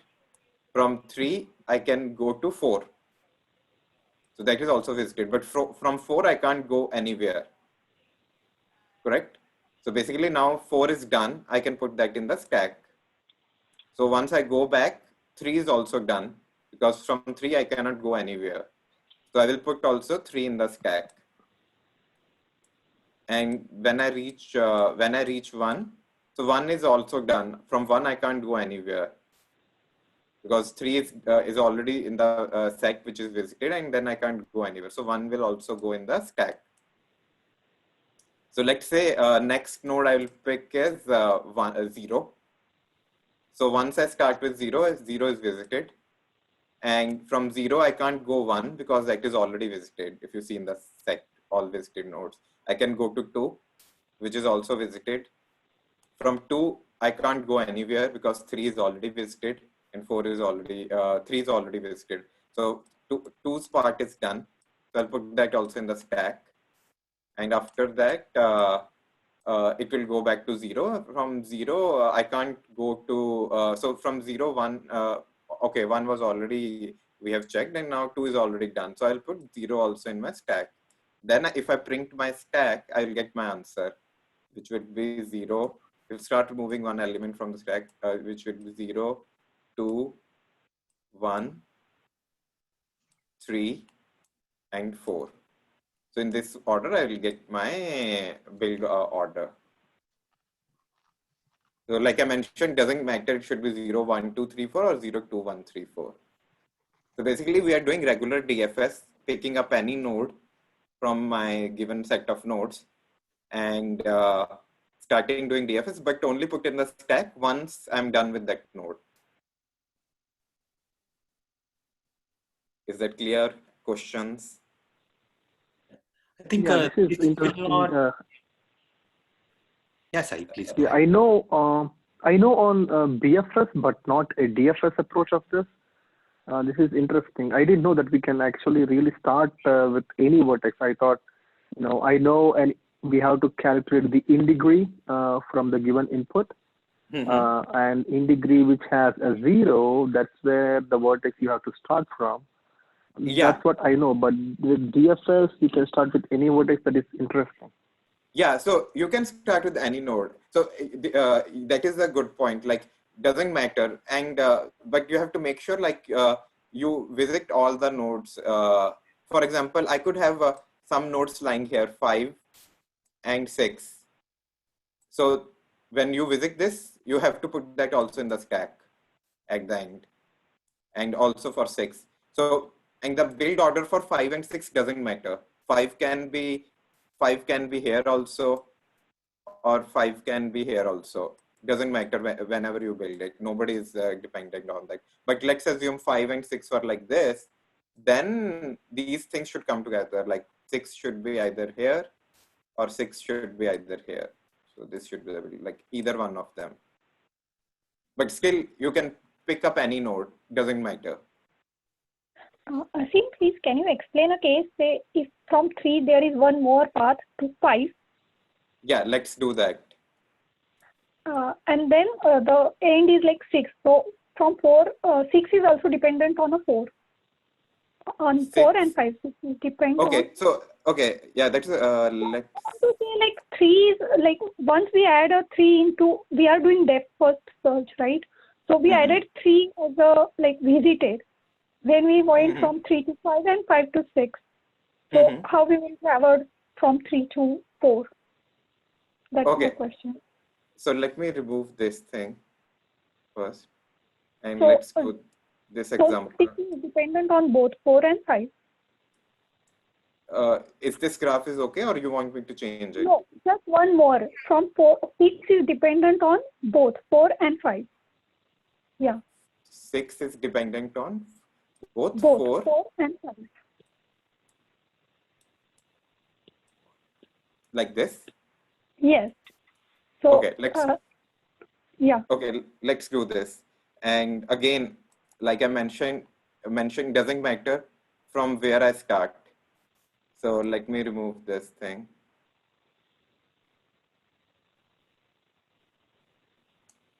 Maybe let's start from 2. Yeah, any node is fine. So let me create my stack. Okay, so I started with 2, correct? So 2 is visited. Then from 2, I can go to 3, right? Yeah. Right. So I went to 3. From 3, I can go to 4. Either 4 or 5. Okay. What do we We put are in the doing stack right now? No, so we'll only put 2 in the stack once we are done with all its children. So basically, once like DFS is done for all its children. So right now, the DF is in process. We are still going one level down. So 2 went to 3. Right. So 3 went to 4. 4. Okay. And from 4 to there, we 6. went to 6. Right. Right. And after that, from 6, I can't go anywhere. So I can put that 6 in my stack. Correct? Right.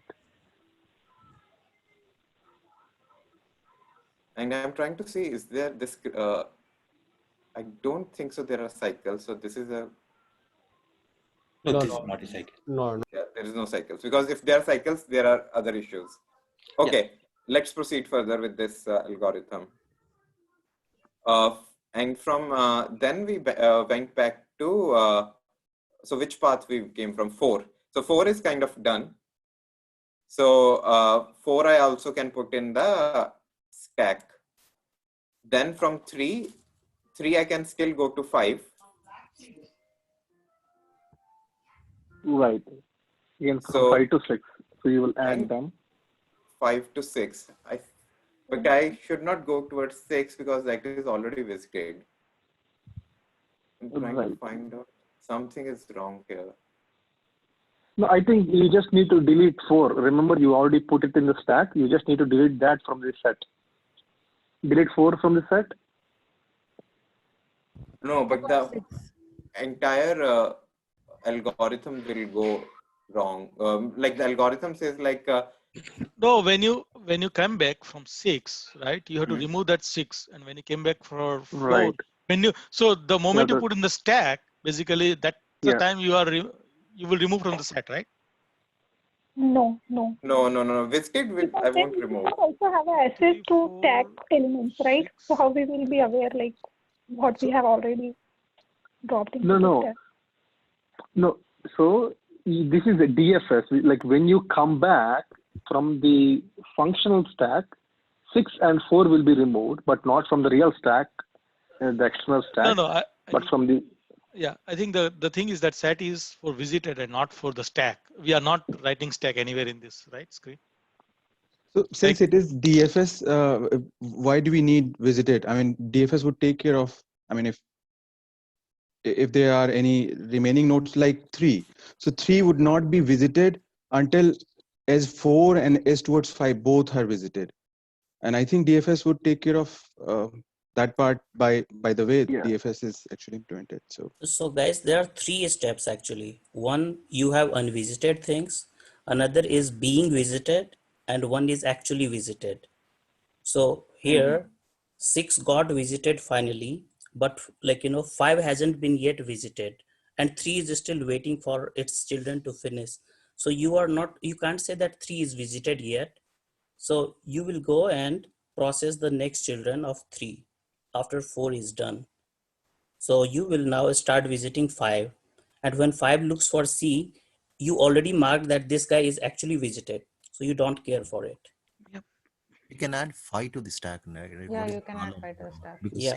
6 is already compiled. Like if you Yeah. I think this will work because 6 is already compiled. So I Yeah. can put 5 in the stack. So, okay, the algorithm is still correct. Yeah. I got confused myself. Okay, so after this, I can, okay, so let's go back. So where we were, so 5 is done. So 3 is done with both 5 and 4, right? Yes. Yes. So I can put 3 in my stack. Then 2 is also done with 3 and 2 can't go anywhere. So I can put 2 in my stack. Correct? Yeah. Then, okay, now which node should I pick? I can pick 4 again, but 4 is already wasted. I can't do anything. I can pick 5. 5 is already wasted. I can pick 3. 3 is already wasted. I can pick 6. 6 is already wasted. So which node should I pick now? Can I pick 0? Yeah, 0 or 1, anything. Yeah. Yeah, so I pick 0. So 0 is visited. So 0 will go towards 1. So 1 is already visited. 1 can't go anywhere because 3 is already visited. So I put 1 here.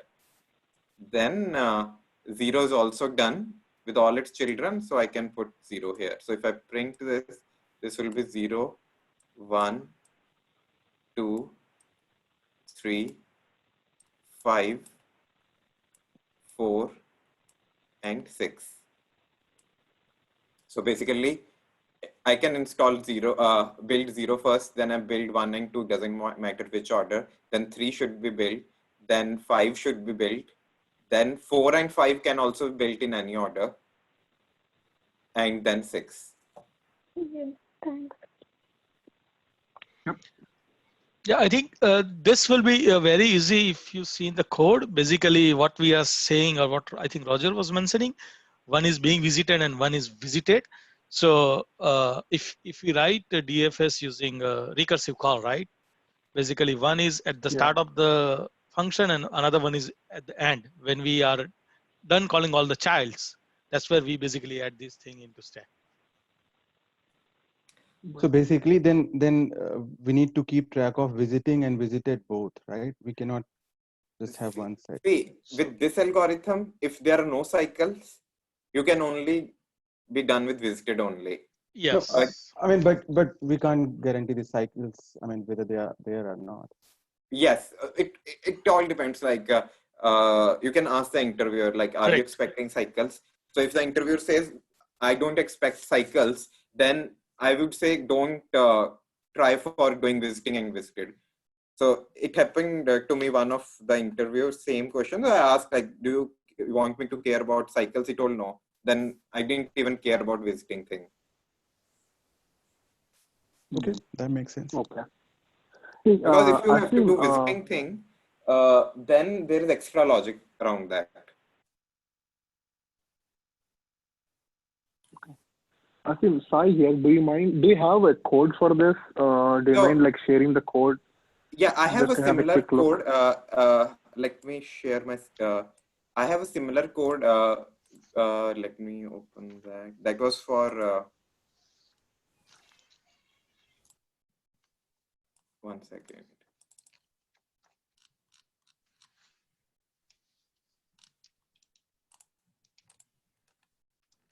So on lead code, there is similar question called course schedule. I will show you that. Yeah. Would that be fine? Okay, I'm sharing my screen. Where are the controls? And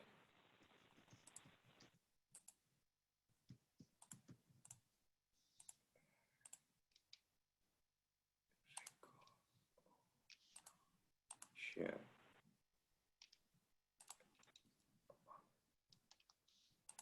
Okay, please let me know when you can see my screen. Yes, it's visible.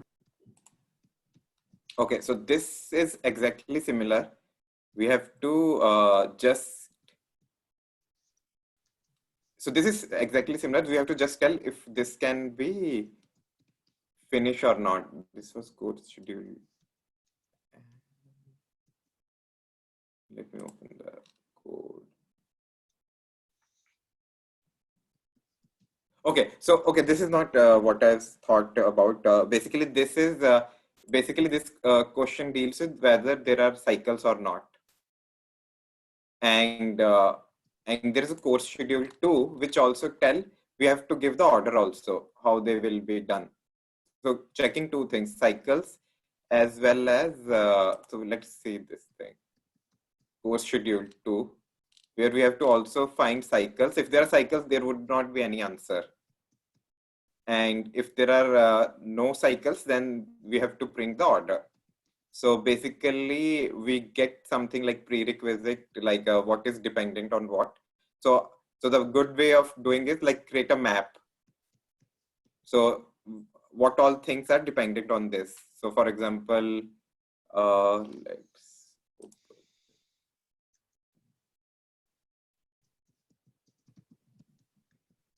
okay.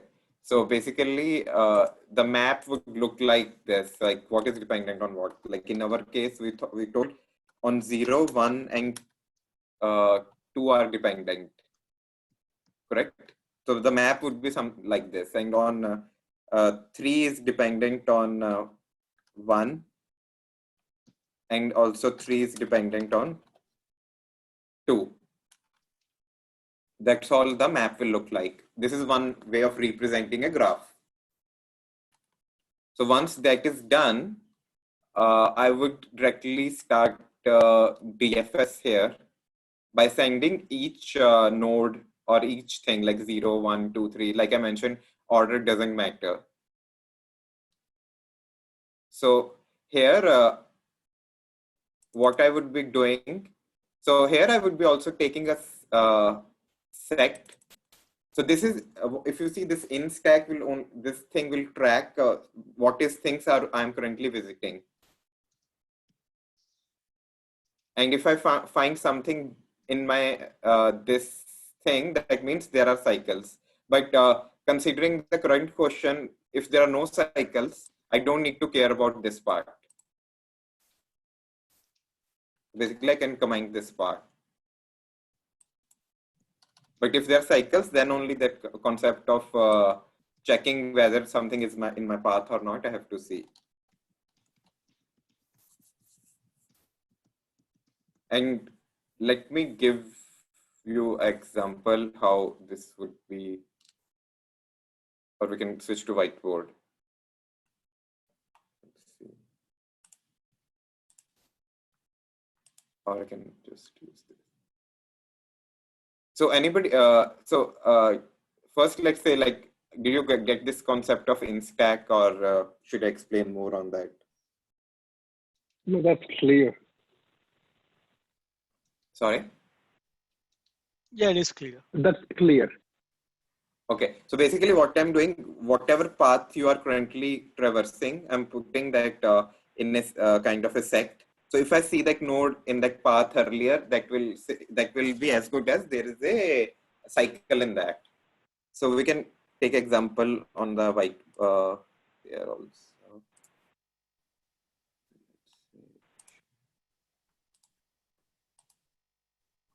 Okay, so let's take in this also, like from 3 I can go to 4 also. So that means there is a cycle now, correct?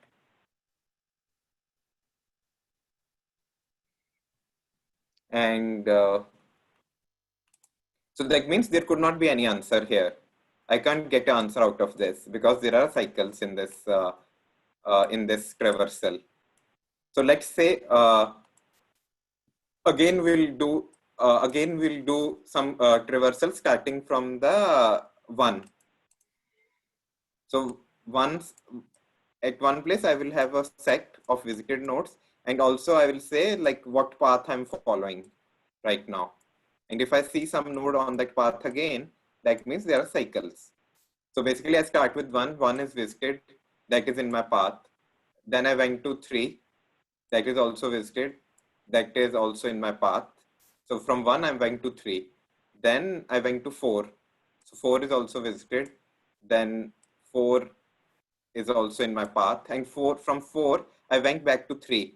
I first checked this path whether something is already there which is in my current path. Yes, then that means there are cycles. Is that clear? Yeah, this example helps. So basically this could be done in, so in this question we did actually two things, topological sort also, and we also figured out if somebody give you a question like to find cycle, how to do that.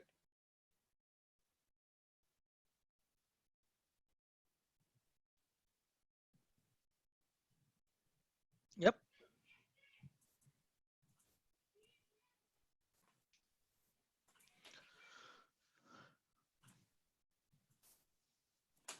And the thing is, let's assume there was no cycle in that. So what I have to do is, once I went to 4, then I will go to 6. 6 would be here, and 6 would be here, and then I'll put 6 in my stack. But while coming back, I will also remove this from my path, because now I'm backtracking kind of, like after 4 and 3 and 1 is also done. So this path is empty now. Basically, I was able to went through till end and came back. And if I have to start with 2 again, so 2 will be visited, 2 will go to the path, but yes, 2 can't go further, so 2 will also go away. And the same way 0.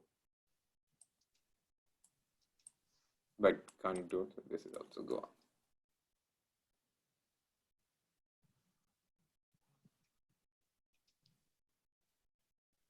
I think that's all from my side. Yeah. If you have any doubts or questions, I can clarify.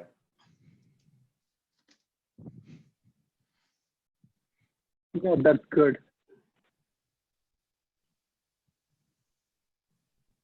Yep. Thanks, Asim. Yeah. Yeah, thanks, Asim. Yeah. Thank you.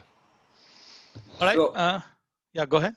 No, I just want to mention, like, just in these questions, I only found be careful, like, if there is some node lying like this, you should also traverse that. So basically, when I say traverse any node at any point of time, just don't forget this node. There could be potential thing based on your input. You might end up like 7 or 8, or there are disconnected graphs like this. So just make sure like you visited all your nodes. So like I mentioned, I can create a set.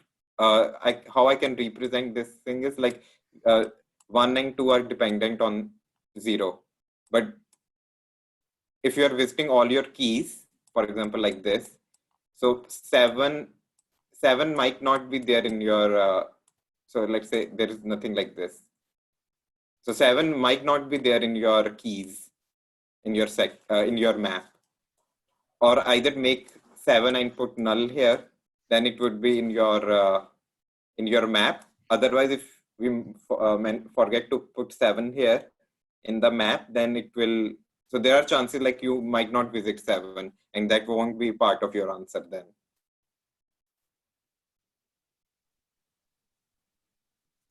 Yeah, you have to basically go through all vertex. All vertex, yeah. In loop, blindly. Yeah, in loop, or you visit all your keys. If 7 is there, visit all your keys. Sometimes they tell like your input is between 0 to n. So basically, I will visit 0, 1, 2, 3, 4 till n. Then it doesn't matter what is there in my map or not. I mean, yeah, I guess that's how you start also, because we have to start randomly from some point, right? There's no starting point on this problem. True. So basically, you start from one to the, till end. Yeah. Okay. Avish, you can continue. Yeah, I think we are done anyway. We ran 15 minutes over to our planned time. So does anyone have any other question? Yes, Sai here. So, Bhavish, are you also conducting any system design, something like this, or is just only coding? So we do system design also. We have done, I think, in recent past. This is in-person meeting what we do here. I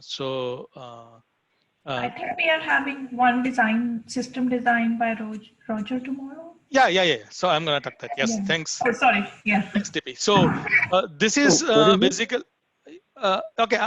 I'll tell you the detail. Okay. So this is the SD skills in-person meeting that happens every weekend in East Asia Seattle side.